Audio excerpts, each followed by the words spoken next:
to the show.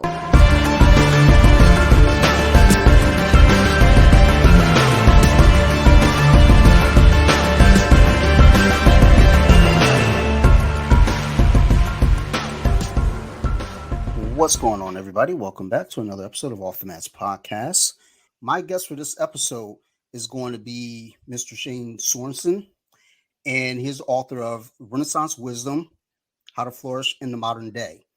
And he is a Brazilian Jiu-Jitsu Black Belt. So just want to speak with Shane and first off, learn about the book and then get some good conversation. So Shane, welcome to the show and thank you for doing this. How are you?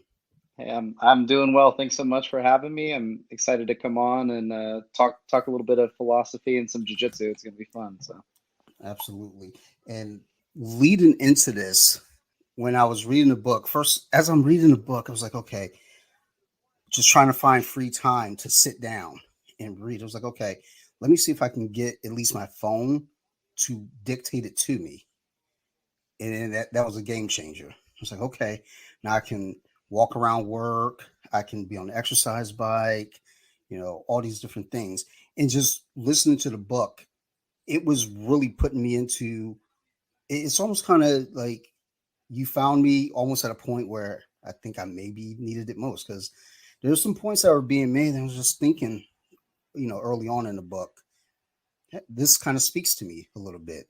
Just listening to the earlier parts about the Renaissance era and then almost kind of feeling like some of that parallels with the world today to a degree and just people in general and just kind of getting an understanding. So what I want to ask is with writing this book, what, kind of sparked this for you? What made you want to, go out there and share this journey with us?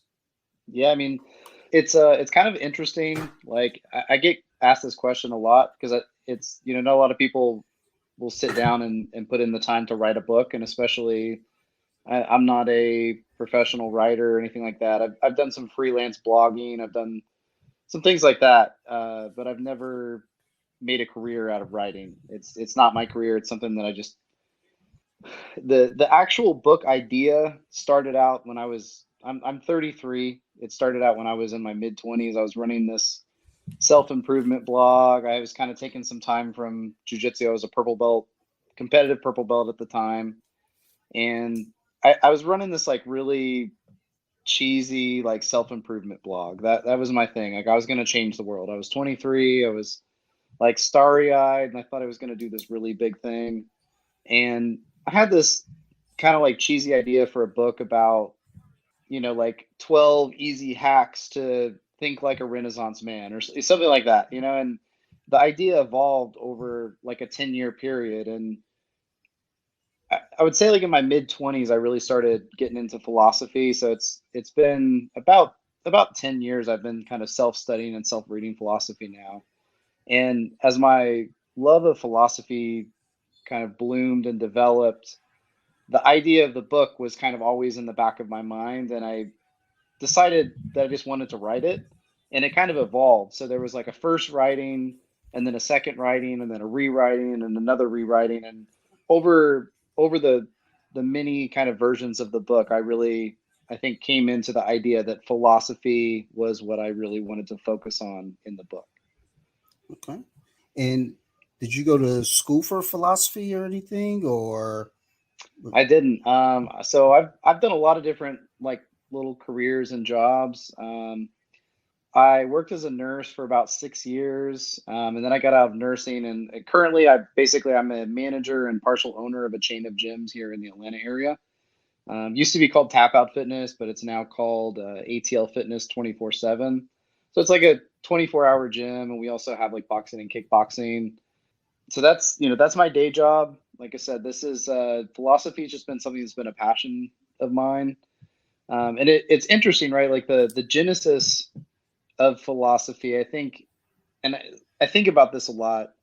Modern philosophy a lot of times becomes this like very academic and speculative type thing, where you have like you just kind of think of when you think of philosophy, you think of like a bunch of 80-year-old like white dudes in like this room, and they're like maybe in a fire, there's like a fireplace there and a bearskin rug, and they're like smoking cigars and they're like arguing about Kant and like metaphysics, and they're all talking about people and philosophers that we can't even pronounce their names. And you know, the reason that philosophy started, and like the when you break down the etymology of the word philosophy in Greek, is the love of wisdom. It it really started with people just they were looking for practical wisdom to live their lives by.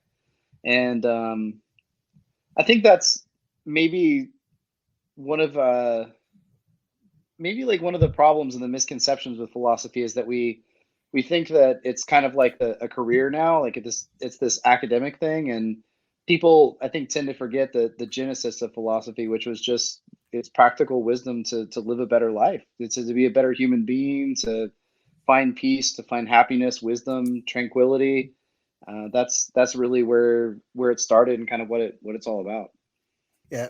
Whenever I hear philosophy, I think about the old Bruce Lee story from the '90s, starring Jason Scott Lee, and I guess they're like Bruce Lee was going to school for philosophy, and he's talking to his girlfriend at the time and saying, "Yeah, I'm majoring in philosophy, and I can have deep thoughts about being unemployed." So Yeah, that was always like my thought with like philosophy is like, do people go to school for philosophy and then like what's your job after? I guess professor, but yeah, yeah. so yeah, that's always my thought Or with barista. philosophy. You end up as a barista at Starbucks, with everybody else. Fair enough. Fair enough. That now that I think about it, there's always someone at Starbucks that just every time I'm talking to them is like, wow, there's some deep thoughts there, buddy. Like, Yeah, all right, cool. that's Like where all the philosophers go that don't make it to like college universities. with modern day philosophy, and I was thinking about this like not too long ago before we start recording. Like, who's someone you would think of as like possibly like a modern day philosopher? Kind of in the ideal of like a Socrates. Um, you know, Not necessarily on that level, but it's just like when you're in the moment, you don't necessarily know that you're going through something per se. So then thinking about philosophers of today, like think who would you consider like a modern day philosopher?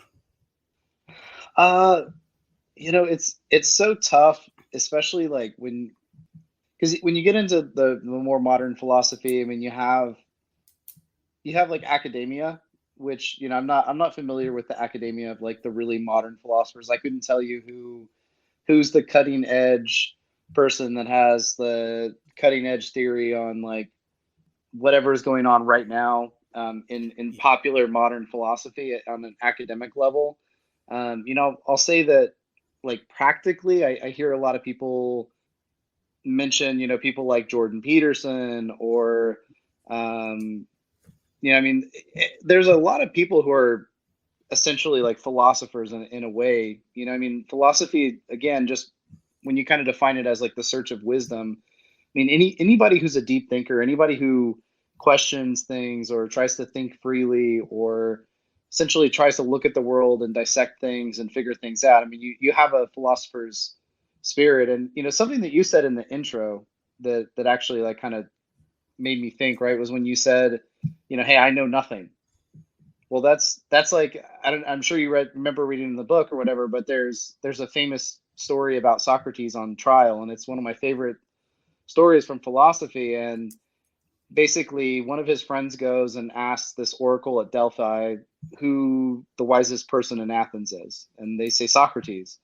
Socrates says that there's no way it could be me. I don't know anything. I'm an idiot. I'm ignorant. There's so many things I don't know. I'm just trying to find truth myself. So he goes out and he wants to disprove the oracle and show that he's not the wisest person.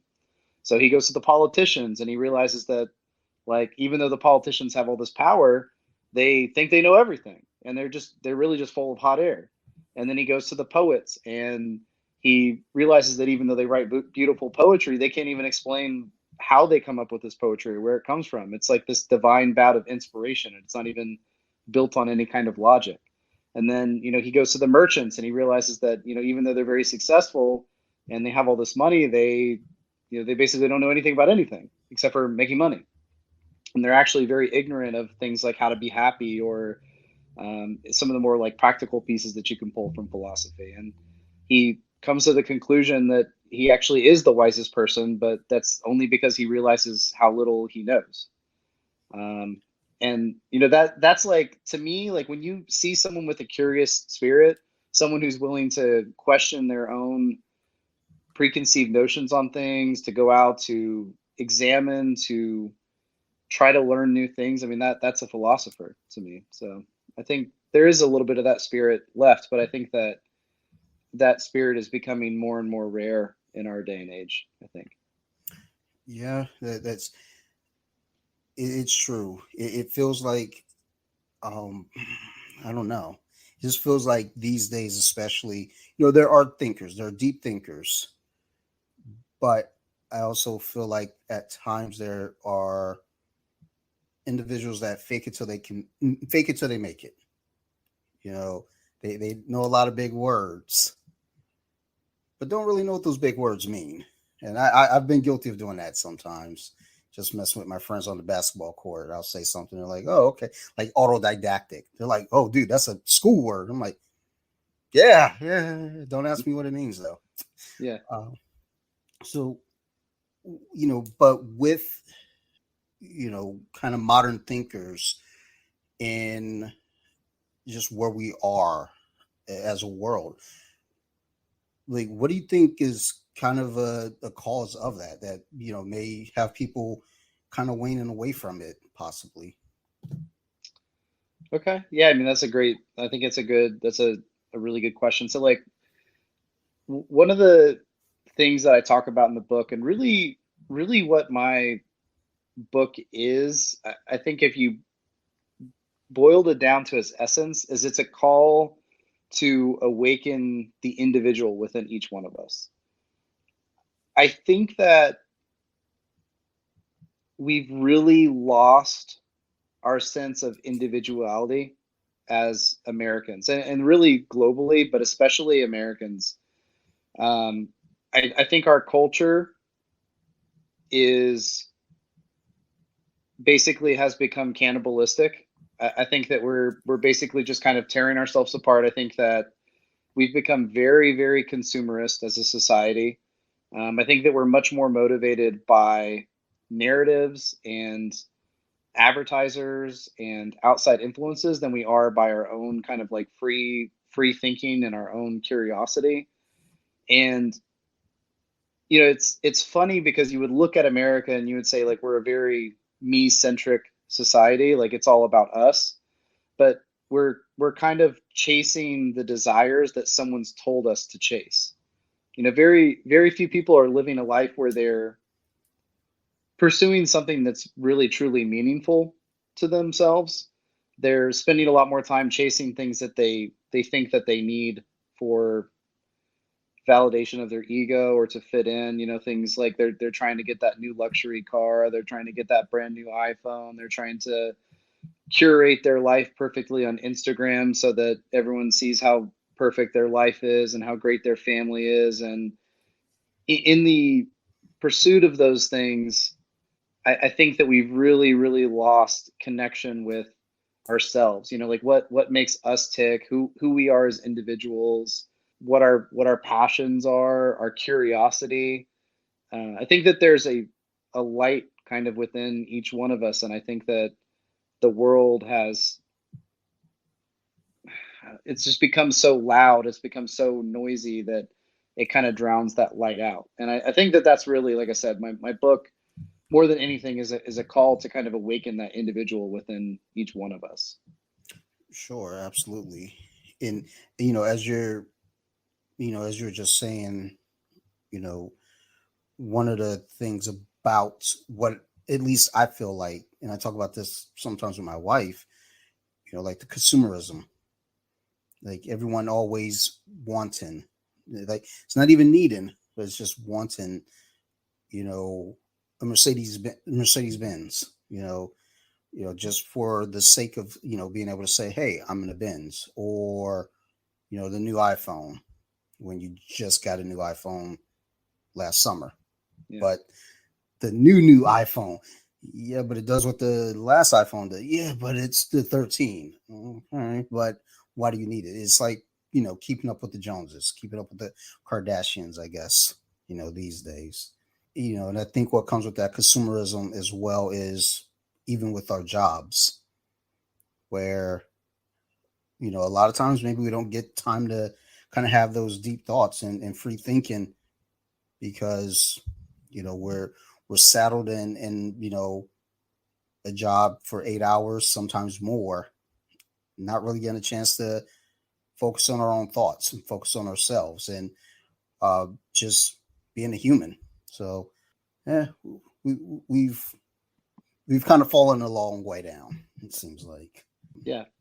I can see that, and I do see it, and that's part of, I think, the motivation for the book. But at the same time, and this is something that I'm hopeful for, and I try to pass on to people, is that the Renaissance, if you study the history that happened right before the Renaissance, the history of the time right before the Renaissance, like the Middle Ages, the Dark Ages as they're sometimes called, it was a really awful time. Like after the fall of Rome, I mean, there were multiple like famines. There was really bad outbreaks of the plague. There were huge banking collapses.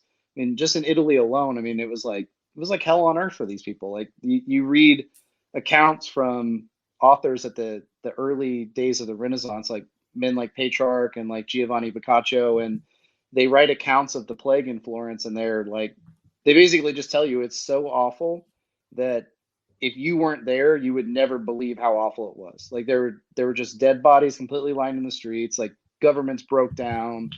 Um, it was complete chaos, right? I mean, they literally they thought that the world was ending. They thought Christ was coming back, and they thought like everything was done. And out of that, that's where the Renaissance comes from. So when you think of the Sistine Chapel, or you think of like all this countless art and architecture, you look at the architecture of Italy, of Rome, and you see all this beauty and all this like inspiration. That came immediately out of this period of darkness, and it's an idea that I think about a lot. Right? Is that Renaissance is just a French word for rebirth, and it's like the phoenix. The legend of the phoenix. Like you got to burn it down to rise up out of the ashes.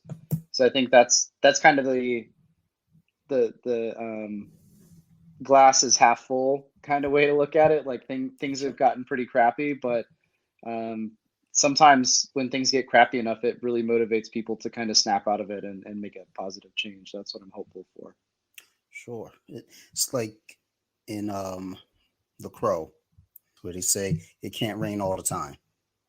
So, just kind of thinking about, the Dark Ages and then the Renaissance, following up after that. And just looking at where we are as a world, sometimes you hear people saying, and we got a lot going on. We've also got nearly 8 billion people on the planet as well. So, I think that factors in. And also, we have 24-hour news circuits now. So, we're getting fed so much stuff. So, it's real easy for people to say, we're in our own form of the Dark Ages now. But again, I mean, there was a point where I think the population was at a deficit, back then, with the plague and like many ice ages and things like that. So right now we're in no deficit by any means. It's like we're continuing to grow as a population. So I don't know if we're necessarily in the dark age now, but there's something funky going on. So it gets weird. It definitely does, and I think that's like even more of a reason to, I think, to look inward, right? And a lot of the early philosophers talk about this too. I mean, this is really common in like the virtue ethics and like the virtue philosophers, like in Stoicism and Epicureanism. You find it a lot in Plato and Socrates, and you find it some in Aristotle as well. But this idea that like happiness and contentment is really something that you kind of find within. There's so many of examples of it you can find in Stoicism, but one of the ideas I talk about in the book, and this is all the ideas of the book kind of wrap up together, and it's a call to seek eudaimonia instead of happiness. And eudaimonia is just basically it means flourishing. So when I think of flourishing, you know, you think of like a plant that's blooming, that's growing, that's evolving, that's getting better. And it's like when you're putting energy into yourself, to bettering yourself, to having a more positive outlook on the world, and making something out of your own life despite what's going on around you. Like you can be in this really positive state of growth, and you're really dynamic and vibrant, and you can be surrounded by terrible things. I mean, death and torture and some of the worst things that you can possibly imagine, but you can kind of create this little like bubble within yourself, and it really, no one can take that away from you. It's something you have to give away, and that's it's pretty sad, right? I mean, like obviously there are people who are really, really, really, really, really born into like tough situations, and they're still able to find little pieces of happiness or do positive things with their life, you know. So that's something I always try to think about, is like, you know, there's like this kid that was born in a dirt hut, you know, somewhere, and it's like he just wants food. Like that's like his only concern. And then I look at like my problems, and I'm like I'm like, Yeah. man, I gotta like get on my grind. I got opportunity here, you know? Well, yeah, and that's the thing too. It's like, you know, when you point it out that way as well, it's like that kid who he wakes up and all he wants is food. It's like down to the bare minimum necessity. You know, Yeah. what gets you through the day. Whereas again, you know, in this modern world that we're in now, it's almost kind of like, you know, we wake up and we almost forget, you know, like, you know, just how well off we do have it. But also, that's the thing too. It's like I always joke with my wife about, you know, Jeff Bezos, for example. It's like, yeah, he's got a bunch of money. He's got yachts, I'm sure. It's like, but if somebody put the wrong fuel in one yacht, you know, we might say, "Oh, shut up, you got a yacht, whatever." That's no problem. But that's a big ass problem for him, though. So it's Yeah. like, you know, everyone's problems. You know, there's a sliding scale for it, but you know, at the same time, though, too, it's like, you know, let's not, you know, overlook the fact that, you know, we could be in a worse spot as an individual. Like you said, this kid who was born in a hut and wakes up every morning is really, you know, not knowing where his next meal is coming from, you know, whereas for that individual, it is just really a matter of looking within, just Yeah. worrying about what's going on to get to the next step. And, you know, you know, that person's probably not thinking about, you know, well, I'm certain they're not thinking about, you know, the silly things that we think about on a daily basis, because they're, number one, probably not even aware of it. But number two, it has, you know, no meaning for them if they were aware of it. I remember being a kid and, you know, seeing other kids in the neighborhood with all the cool GI Joes, all the Thundercats and everything. And, you know, it got to a point where it was like, I didn't even want it because I didn't even know what to do with it once I got it. So, you know, just make your own happiness. You make your own path, whether it be picking up a book, picking up a pen and paper, or going out and running, playing a sport, whatever it may be. When you started writing and really decided, like, look, I'm going to make this into a book, and you also having, you know, your regular life, you know, training, working and everything, you know, how did you manage that split? Was it difficult, or, you know, did it eventually become kind of like a even flow for you where it was just routine? I'm pretty I'm a pretty routine oriented person. I actually picked this up from somebody. I was on another podcast. It's called like the Strong Stoic podcast, but it's the guy like threw a quote out at me from Jocko that's like discipline equals freedom. And it really like when you think about it, like discipline, it makes you able to accomplish so much more. And I think that I'm just pretty disciplined. I mean, I work a 40-hour a week job. Right now, I'm training jujitsu 5 days a week. I lift 6 days a week. I do typically like a 5 to 8 mile run on Sundays. I've been working on the book. I manage the Renaissance Wisdom Instagram page. I do a post every day and do kind of like my take on, kind of like my topic of the day. And a lot of it is just getting into routine. I just do little things like, okay, I just want to read for 30 minutes every day. I'm going to take 30 minutes out today and I'm going to work on my book. I'm going to take uh, 30 minutes today and I'm going to work on, reorganizing my website or setting up my marketing plan for my book release. Or it's just kind of, I think, just like staying organized and just making sure that you're being efficient with your time. I don't really do a lot of like TV watching or things like that. I mean, I'll try to allow myself time to like decompress, but Sure. I don't know. I think it's just about being efficient. We waste so much time. I mean, even tonight, like I knew that I was going to be talking to you. So after training, instead of coming home and cooking, I was like, all right, let me go to Chipotle and get some food so that I can make sure that I'm home on time. And it's like I had this whole extra hour, and I worked on, like, I've been learning Spanish. That's like my new thing that I'm doing now. So I worked on Spanish for like 20 minutes, but then I just found myself like swiping on Instagram for 30 minutes, and then I'm like, oh man, it's 11 o'clock. Like I gotta go. Um, that stuff, like the social media, I mean, TV, that stuff is just such a huge time sucker. If you just took like the average person took half the time or a quarter of the time that they spent doing that kind of thing and they put it into something productive, I mean, like you could get so much done. Yeah, we talk about that with the TV here at the house because the TV's always on, but I think about it's like I don't know if we're actually watching the TV, but it's always like kind of like a thing that's there. Like when I am in the basement, I'm always like, okay, it feels weird not having the TV on, despite not looking at the TV, and you know, even with just that not being the case, there's still the phone. I think the phone has become more of a bigger crutch for most, It's myself awful. included.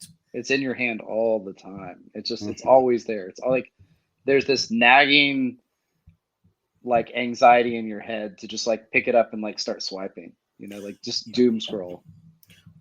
Middle of the night when I'm like, okay, I'm gonna go ahead and go to bed, turn off all the lights, and I pick up my phone and start playing Candy Crush. Yeah. And 5 minutes of Candy Crush becomes an hour and a half later, and it's like, oh, whoa, whoa, whoa, it's 2 o'clock. I need to go to bed. So, uh, It's a time warp. yeah, well, You yeah, you pick up your phone to set your alarm and 3 hours later you're watching cat videos on YouTube and you're like, how did I get here? Where did this come from? I think there's one day my daughter and I just randomly, I don't know why it even, I just started looking at tornado videos just for some random reason. But then, because I was sitting there by myself looking. My daughter nuzzles up next to me, and then before I know it, you know, 30 minutes goes by. We're sitting there going through tornado videos on Instagram. Just granted that's some kind of a little bonding time with my daughter and I. You know, because there's one of the videos I go, oh man, they got to get out of there. They got to go. They got to go. Then 2 videos later, my daughter starts saying, oh, they got to get out of there. They got to, dad, they got to go. So, it's like there's always, that's the thing with the phone, with the internet itself now. There's always something to catch you. And I guess that's what they said. One of the things now is, all these companies, they're vying for your attention. That's what your attention is their currency. So, I mean, they got us with the tornado videos, I guess. So, with doing jujitsu and being deep into philosophy, and we kind of talked about it a little bit. Just jujitsu. There's a lot of philosophy, I guess, in jujitsu. Um, when you were writing a book, were there any parallels as you're, you know, being disciplined, with, having your routine, but what if anything, did you pull from, your years of training jiu-jitsu that definitely helped you with writing the book? I'll say, one thing that I gained from jujitsu, and there's a lot of things I've gained from jujitsu, honestly. Like it's been very, very formative to who I am and how I think. I don't know if you're familiar with John Thomas or not, Jonathan Thomas. He's got like a really popular YouTube channel. He's like a thin, like redheaded guy. He lives in Sweden right now. He's a black belt in jiu-jitsu. He won like purple belt worlds, brown belt worlds. He has a huge following on, like, I think he's got like 90,000 followers or something on Instagram. He's got a ton of followers and stuff on like YouTube. He does really great instructional videos. He was like a math major, and he is somebody that really helped me coming up when like blue belt and purple belt. And I think that like, I don't know if he would call himself a philosopher, but he has a very philosophical kind of like mind, the way that he dissects things, the way he breaks down things into mechanics. And like something that he would always do to me when I was a blue belt, we were training, like I had a really weak mind when I was a blue belt. I was very like mentally weak. Like I had a lot of limiting beliefs, and he'd show me something and it wouldn't feel right, or I'd do it wrong and I'd feel stupid. I'd be like, I can't do it. And he'd get like really angry sometimes, like, and I appreciate that he did this. And he'd kind of like call me out, and he'd be like, man, like you have this like limiting belief that you can't do this thing. And he's like, if you tell yourself you can't do it, like you're never going to do it. And he really helped me kind of like break out of that. And when I was at purple belt, and I think you said you train under Ty Murphy, right? So like when I was competing at purple belt, Ty was like, he was one of my biggest competitions. We competed 3 or 4 times, and he always beat me. But like the last time that we had competed, it was at purple belt. I went against him first round in pans, and I lost by like a ref's decision or something, and I felt it was like a bad call, but ultimately, it's a ref's decision. It's whatever. And yeah, he went on to win worlds that year at purple belt. So like I was at a very high level at purple belt. I think, my last year at purple belt, I was ranked number 3 in the world. I've competed against a lot of guys who are now, black belt world champions, and, multiple level, like belt level world champions. And so like I trained really hard. I was training full time, and I got to that level where you're competing with the very best in your division, right? And that was my goal, was like I wanted to be a black belt world champion. And I ended up kind of like having some life changes. I don't want to go into it. That would be like a whole nother story. But I had some life changes, and I just kind of decided that being a black belt world champion was not everything that I wanted in life, and there were some other things that were more important to me.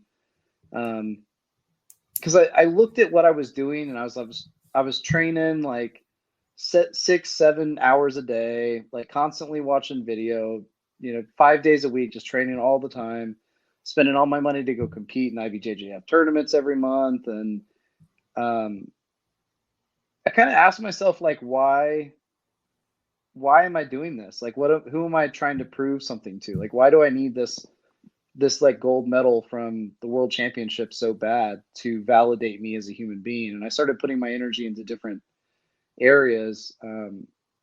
But like that journey of having a dream and getting to the point where, like, I know if I would have continued, I'm not saying I would have been a black belt world champion, but I know I would have won purple belt worlds. I know I would have run brown belt worlds. I know I would have been a high level black belt competitor.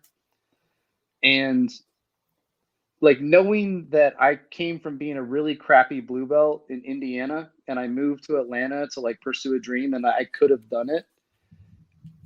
Like that provides me so much freedom in life, because jiu-jitsu's hard, man. Like it's really, really hard. Like you're like someone is trying to kill you, and you're going out there and you're having to compete like 6 or 7 matches, or even if you're not competing, even if you're just training, like you have to go in there as a white belt and just get like shit on and destroyed for like 2 years so you can get your blue belt. So then you can still get like destroyed. So you can get your purple belt. And it's like, I've been training 13 years now. I've got my black belt and I still get tapped out. I still get beat. Like there are still black belts out there that would just completely trash me and dominate me and just toss me around like I toss a white belt around. And it's like the journey never ends, but just kind of like knowing that you can go into something so difficult and you can like find your way and you can kind of navigate that. It's just like the ultimate like confidence booster for me, you know? Yeah, yeah. It's Jiu-jitsu is, you know, just thinking about today, training for myself. I was getting mauled by a white belt. It didn't feel normal. It felt horrible. As a matter of fact, I felt like I was being attacked by a bear. It's Yeah. really nice guy, super sweet. Just after we got done, he was just the nicest guy. But class was over. I'm standing on the side, just kind of conversing, and one of my coaches yells over, "Dante, come on out here." And me like, "Oh, okay, cool." It's like, roll with him. All about the same weight. I'm looking at him, I was like, no, not even close. He's got me by at least 20, maybe 30. So we tap hands, and I'm sitting here just thinking, like, I'm definitely not like taking this guy down. So tried to pull real quick. Like he was having none of that. After talking to him afterward, it turns out, oh, he was a wrestler. I was like, Yeah. oh, okay. Well, that explains a whole lot. But even still, as he's just mauling me, going through my mind, I'm just sitting there thinking, like, dude, jiu-jitsu's hard. like, what am I doing? But that's one of the beauties of it, though, too, is challenging yourself. I think a lot of us don't challenge ourselves. And even in that regard, though, it's like I try to invite all my friends to jiu-jitsu. It's just I think I need a better way of doing it now because it used to just be, hey, just come on by the gym and sign this waiver. It'll be fine. And I'm like, that doesn't sound inviting at all. My buddy actually told me that. He was like, I just don't like the way that you say that. I was like, okay. So I'm trying to think of a sweeter approach. But, I see a lot of my friends, who don't train, and they're fine. They're living life. They're doing their thing. I think because I'm biased, because I'm in this grouping of people, I always say to myself, like, dude, you really could use this. Like, this could really spark something for you. Meanwhile, they probably, my one buddy, he loves to play volleyball. He feels about volleyball how I feel about jiu-jitsu, because he always says to me, hey, you want to come play volleyball with me? But at least I say to him straight up, I don't think I want to do that. It's just I don't like the sand, and like, no. But I'm gonna go over here with this group of guys and get manhandled for about 45 minutes and then question my existence. I always feel like that's something with jiu-jitsu too, is the challenge to it, but then afterward, that if you went out there and gave it your all, and know I'm still learning, because it's a journey, and there's really no end to that journey. I mean, like you say, you have a black belt, and you still go out there and get tapped. It's not like you get a black belt and all of a sudden you're like Super Mario with the star and you're invincible. It's like there's still learning to be done. The game is changing, and even myself. I mean, I'm still a blue belt, and I still look at that just like in my head. It's like I want to get to the next level so bad, but then it's like it doesn't stop. It's not like No. you get the purple belt and it's like, okay, I'm here. Even purple's my favorite color, so that's a huge incentive to me. I just want the belt with my favorite color, but the journey still continues. It Um, it okay. does. And I'll tell you, like, you already said, but it definitely does not end at black belt either, because I mean, I'm coming up in August. It's going to be 2 years since I got my black belt, and like when I got my black belt, I had this whole new motivation because like I was getting tapped out consistently by everybody who was a black belt, and I was like, man, I don't want to be a crappy black belt.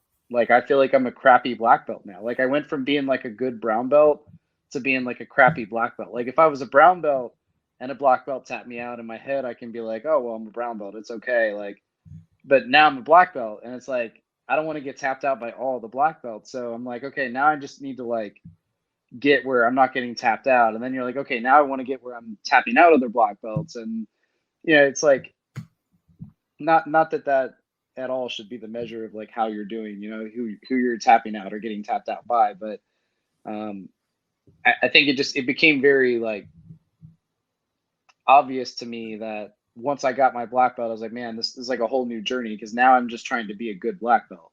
I feel like a crappy black belt. When you were getting tapped, what was the common submission they were getting you with? Man, I don't know. I know, like, when you look at statistics, I think that one of the most common positions, it's like 70% of the submissions at black belt or something are like from the back. Just because it's a very dominant position, it's very controlling, and the chokes are just so dangerous there. I mean, I think that's like probably, if I'm getting tapped out, it's usually like either like an arm bar or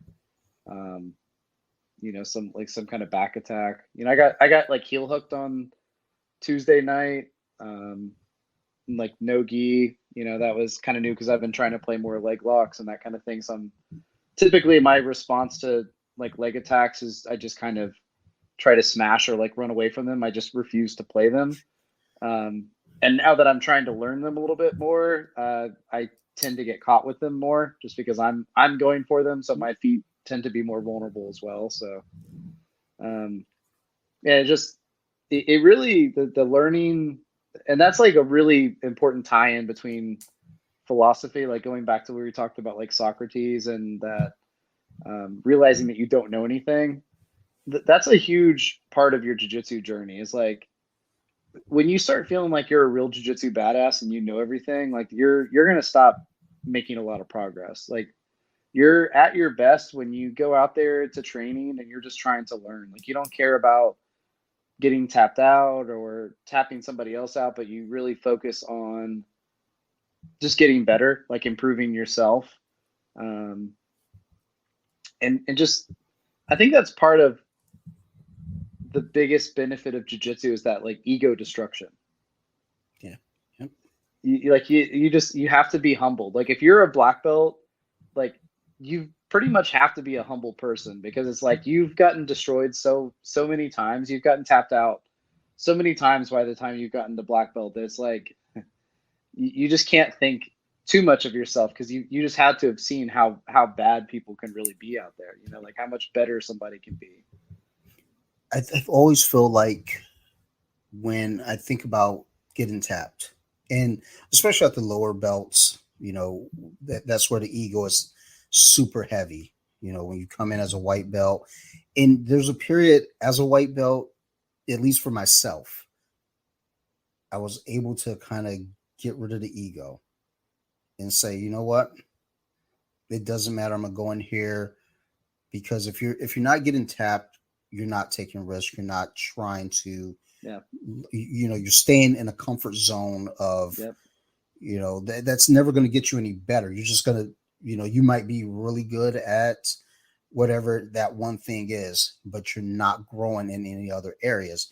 So it's like, I remember kind of letting go of that ego, and my coach had me working with spider guard and lasso and stuff like that. And it was weird and it was new, but it was fun. But I think that's why it was fun, though, because it was weird and it was new. It was something different. And, that's that moment the ego left me, because I just kept getting passed. I kept getting, smashed. And it was just, and then when someone would get me, in lasso, I many a time face planted, just because, I didn't tuck my head or anything. But there was growth that came out of that. And, that's just at white belt. And it's like, I'm right now kind of in that pocket with blue belt now, where it's like, okay, I have to now It's no longer even about the ego. It's now having to realize this is my own journey. So I can't look at the other white belts coming up into blue belt and the other blue belts passing me going to purple. It's like I have to now just say, all right, we've conquered our ego a little bit here. Now we have to focus on ourselves and just worry about your own journey and not the other journeys around you. Uh, and I think that's just one of those heavy lessons that I'm constantly reminding myself of and learning in jiu-jitsu. And I can only imagine what's going to happen later on in blue and into purple when I get there, and then brown and eventually black. But this is all part of toughening the spirit, I guess, in some degree, because like having that challenge, like I said, a lot of people, they're not challenging themselves anymore.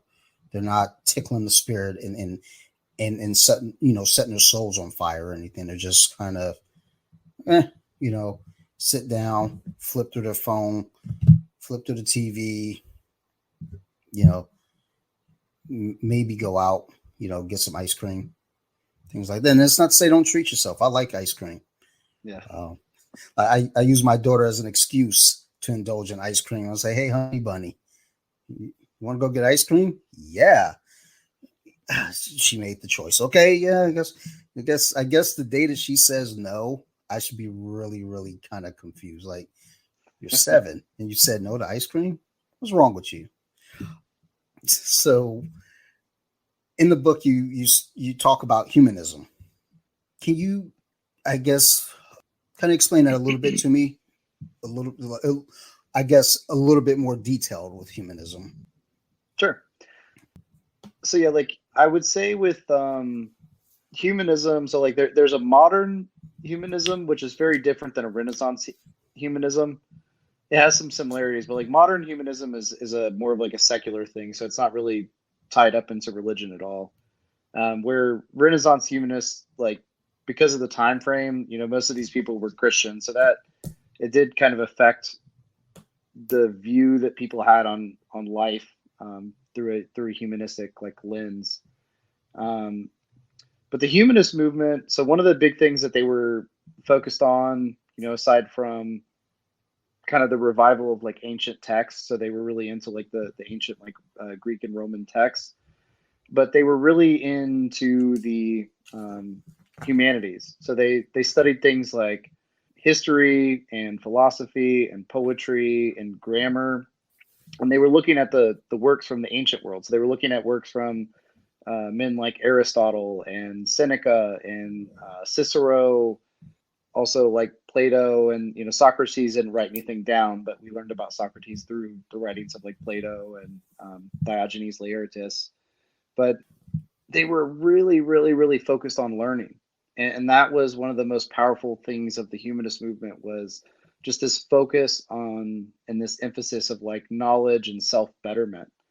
Um, and that's a huge, huge, huge component of the book. I mean, I think if you took nothing else away from the book, that's the thing that I would want you to take away, is like just like you said, like go out there, test yourself, like do some stuff that's challenging, like don't like fail at some things, like learn something new, like just open your mind a little bit. It's like life is so short, and it's so ephemeral, it's not guaranteed, and it's like just get out there and live a little bit. Like they say in Fight Club, I love the line where he's like, how much can you know about yourself if you've never been in a fight? It's like, how much can you really know about yourself if you haven't like challenged yourself, or if you haven't really gone out there to try to learn something new or risk failing? I mean, I'm just some guy that was born in Indiana in a cornfield. Like, like, yeah, I've done some stuff. It's like I'm writing a book about philosophy. Like, who am I? But hey, I did it. Like, Yeah. even if I sell like 3 copies of the book, like I wrote a book. Yeah, my one buddy, my co-host for one of my other shows, he's a big fan of Fight Club, and I'm going to use that quote now to get him to jiu-jitsu. Like Yeah, you, that's the perfect quote. you've helped me figure out a way to get him on the mats. So, with writing the book, what was the hardest part about that whole process for you? You know, to be honest, probably the hardest part is like for me, it's psyching myself up to release the book. Like the book probably could have been ready 8 months ago. And there's like I kind of gotten to the point where it's like everything was written. I'd hired my editor, I'd hired my cover designer, everything's good. And it's like that last step of like, okay, like I'm gonna actually promote this, I'm gonna release it, I'm gonna upload it to Amazon, I'm gonna start, telling my friends about this stuff. That's the hardest part for me. It's like I said, I'm kind of like a nobody from a cornfield in Indiana.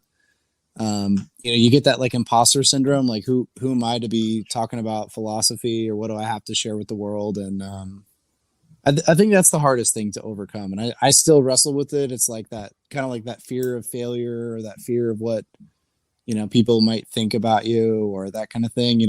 I'm putting myself out there, and I think that's the hardest. I think that's the hardest part, personally. No, I definitely get that. I feel that way with this podcast a lot. Every week, I've been doing this coming up on 2 years now, and every week I get nervous about putting the episode out. No matter how great I thought the episode went, I'm always nervous. Like, so I think I may get it a little bit, maybe. Whereabouts in Indiana are you from? Uh, I grew up in this really small town called Tipton. It's like 5,000 people in the whole county. It's really small. When I tell you it's like born in a cornfield, I mean, I like practically just grew up in the middle of a cornfield. So I have a really good friend from Salem, Indiana. So when you kept saying like in the middle of nowhere, in the middle of a cornfield, I'm like, oh, like could it be? Like yeah, that would be really weird for a small town. And it's like I know 3 people completely unrelated to each other from the same town. That's weird. It's already weird that I know 2 people unrelated from that town. yeah. So to find a third would have been like, oh my God, like I gotta go play the lottery or something. Something weird's happening. Between the writing of the book and your regular activity of practicing jiu-jitsu, which one was more therapeutic for you? Or is writing even therapeutic for you at all? Now that I think about it. Yeah. I don't like jiu-jitsu is probably one of the most therapeutic things that I do. And I was in a period where I was only training a couple days a week. And over the last like 6 months, I've been kind of back to like 4 or 5 days a week again. And I feel a lot better. I mean, I've even though I've been going through a lot of stuff the last 6 months, I've had a kind of like a rough go of things the last 6 months or so. It's like it's hard to find anything to really replace the way I feel when I do jiu-jitsu. I mean, I can go into jiu-jitsu and I can feel so tired and so grumpy and so worn out, and like 99% of the time when I walk out of there, I feel so much better. There is that like 1 out of 100 times where I show up at jiu-jitsu and I'm sore and I'm tired and like grumpy, and I just have a really terrible training session and I just feel like worse afterwards. And you just like, you go out and sit in the car, like you rolled like complete crap, and you're like, man, like, what am I doing with my life? Like, why am I doing this? Like my knees hurt, my back hurts, my shoulder hurts, my fingers are broken. Like, but I don't know. It's jiu-jitsu is like really magical to me. It's like active meditation. You just, for that 30 minutes or 45 minutes or whatever, when we're rolling, it like everything just disappears. You're just kind of lost in that moment, lost in the doing of jiu-jitsu. I sometimes go to therapy after jiu-jitsu, and I always say it's kind of unfair because when I go to therapy after jiu-jitsu, my therapist says, so how are things? And everything is great. Yeah. Like I just feel good. So we agreed to switch my times. So that way I can give kind of a genuine sense of things, because after jiu-jitsu, I just feel wonderful. It's, I'm driving, people are cutting me off in traffic, and it doesn't bother me. I'm like, all right, man, go ahead, it's cool. I just, not a care in the world. So I definitely get it.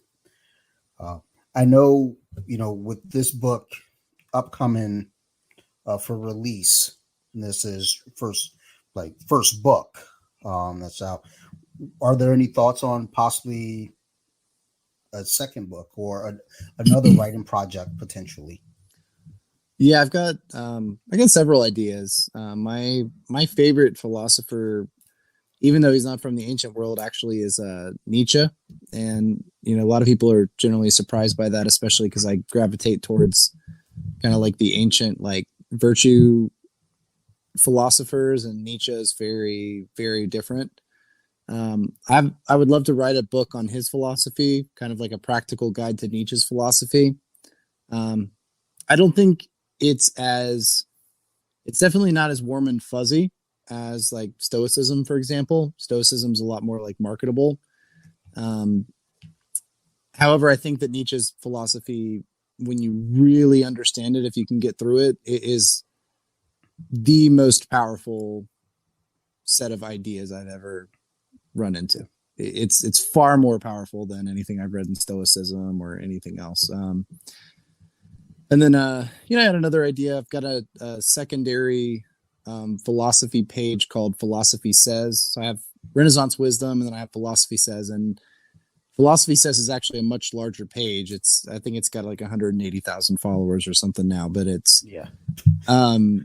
that page kind of inspired me to think about a book, and just basically entitle it Philosophy Says. And the idea would be, I would pick like 6 to 10 topics, like for example, how to overcome fear, or how to deal with death, or just different topics. And then in each chapter, I would present 4 or 5 different philosophers' viewpoints and ideas on kind of how to deal with real world problems that we face today. And I would just call it something along the lines of like Philosophy Says, like what philosophy says about the world's biggest problems, or something like that. So that's another idea that I have. We'll see how the first one goes and everything, but Awesome. I like that idea. That's just thinking about it. Like as soon as you said, I was like, dude, that sounds really, really, really cool. Like, I don't know. I think that's just something that it speaks to me.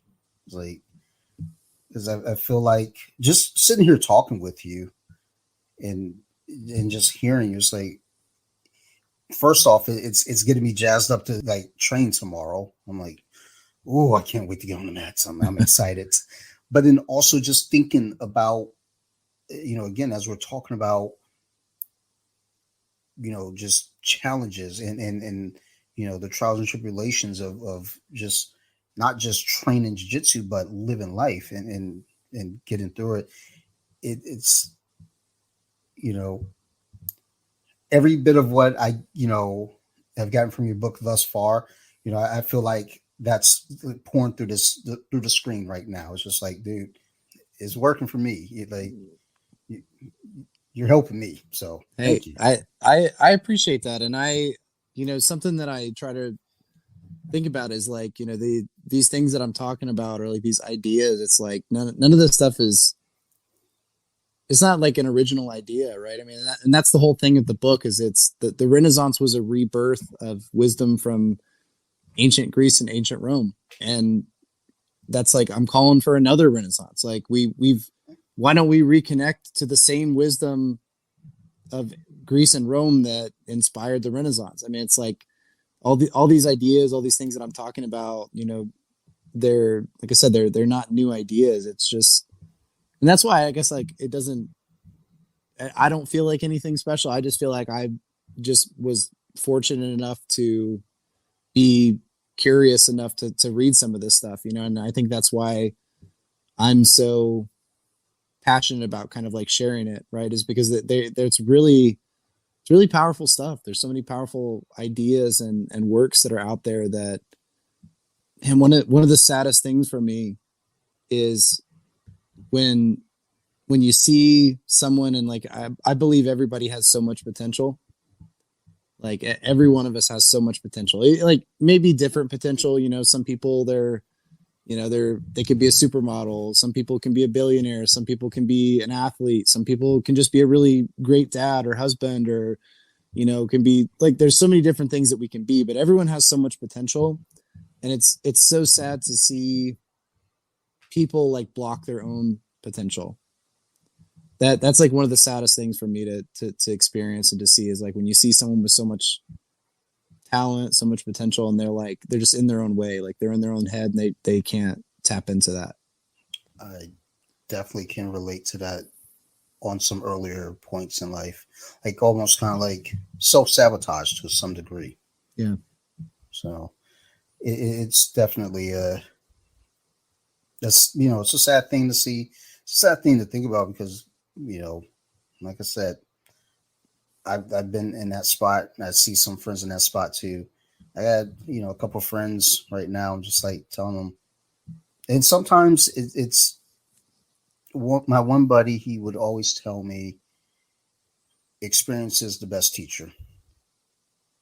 Because if I try to tell you, "Hey man, you should go do this," or "Don't do that," you know, it's like, well, I gotta experience it myself to really kind of pull from it, to understand it. And I get what he's saying with that, because, you know, he was the kind of individual I can't say, "Hey Charles, don't put your finger in that socket."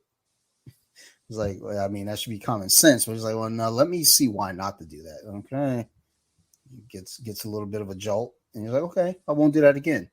But now he knows, lesson learned. Sometimes some of my friends make odd choices. Yeah.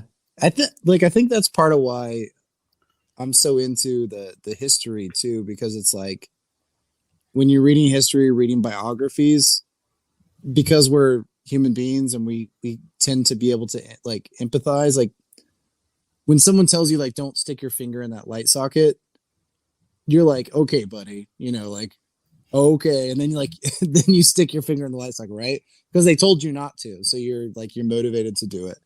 But like when you read about somebody and it's like their biography and you read about them, how they stuck their finger in the light socket and it burned their arm off, like you can kind of learn from it that sometimes, because you can kind of empathize and you put yourself in their shoes and you're like, yeah, you know, I don't really want to end up like that guy that stuck his finger in the light socket. So I don't know, like there's definitely a big difference between reading someone's story and kind of learning from via their experiences and their story versus like someone just preaching at you and telling you, yeah, true, you know, do this or don't do that. So I definitely know that with my 6-year-old, as I tell her not to do something, and she's like, yeah, but I just want to, could we not with the jet? I just want to, like, just like, don't stand on that chair that way. Like it needs to be flat. It needs to be balanced. It's on one leg right now.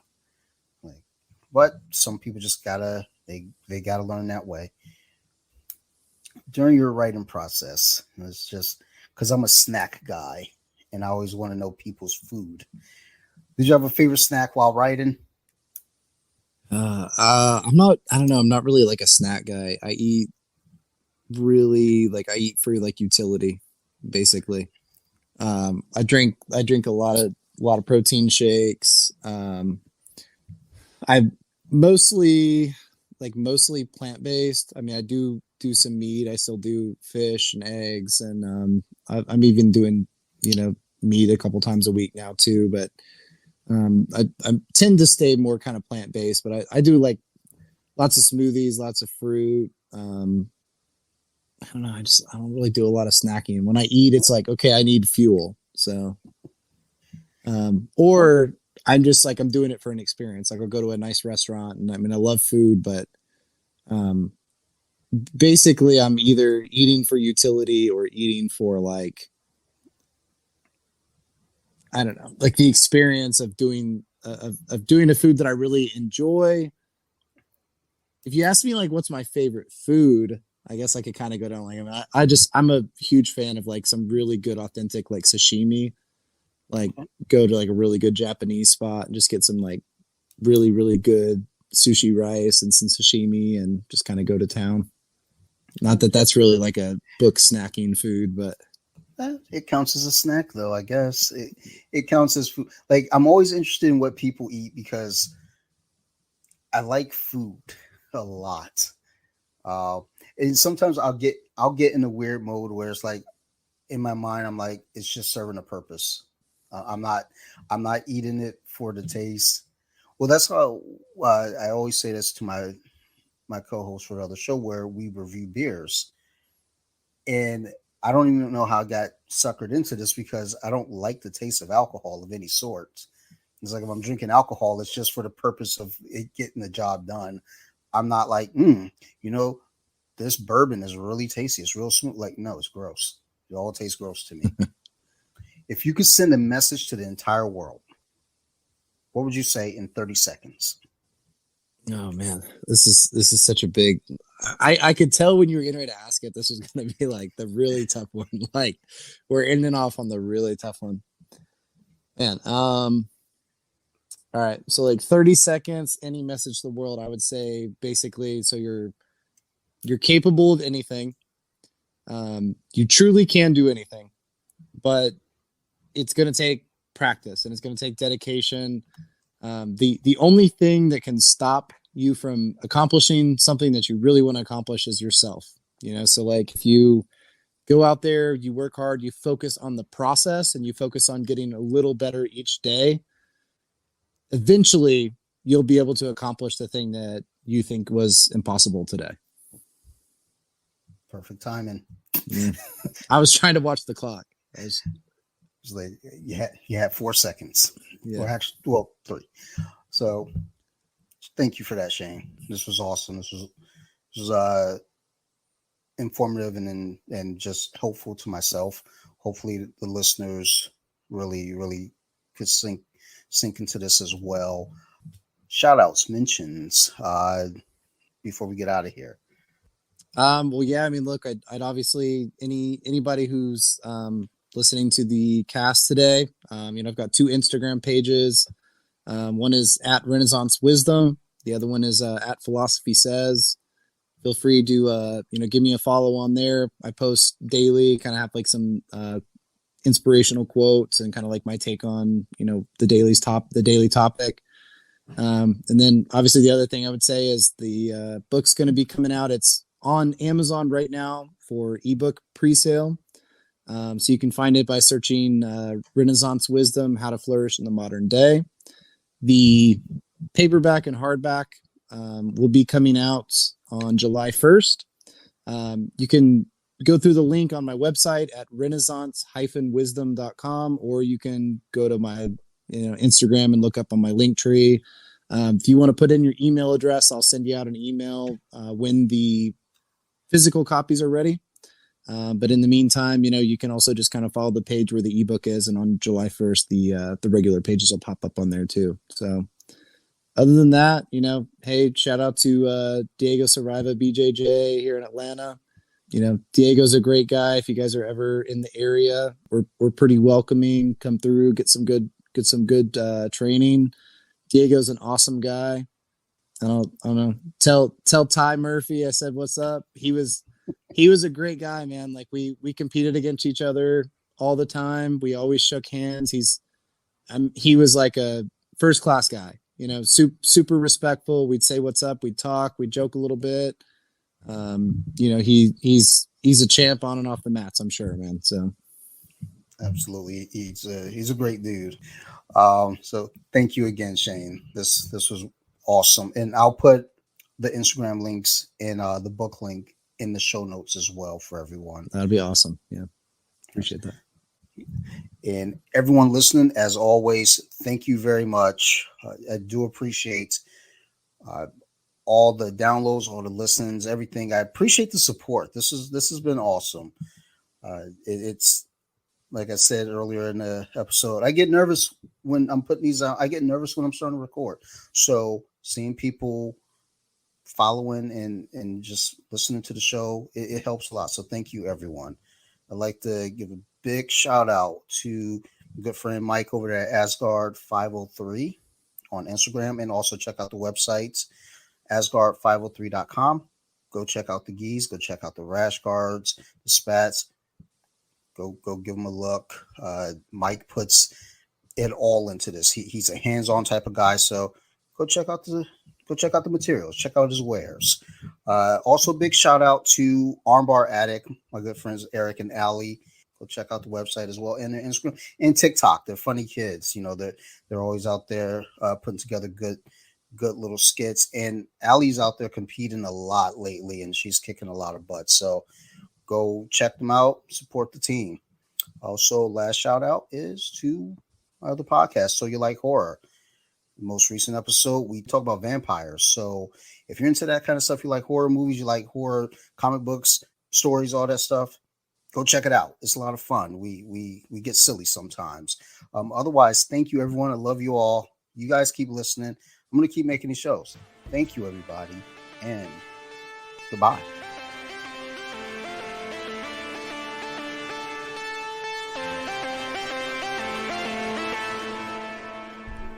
Deep with it. Now let me sing a song.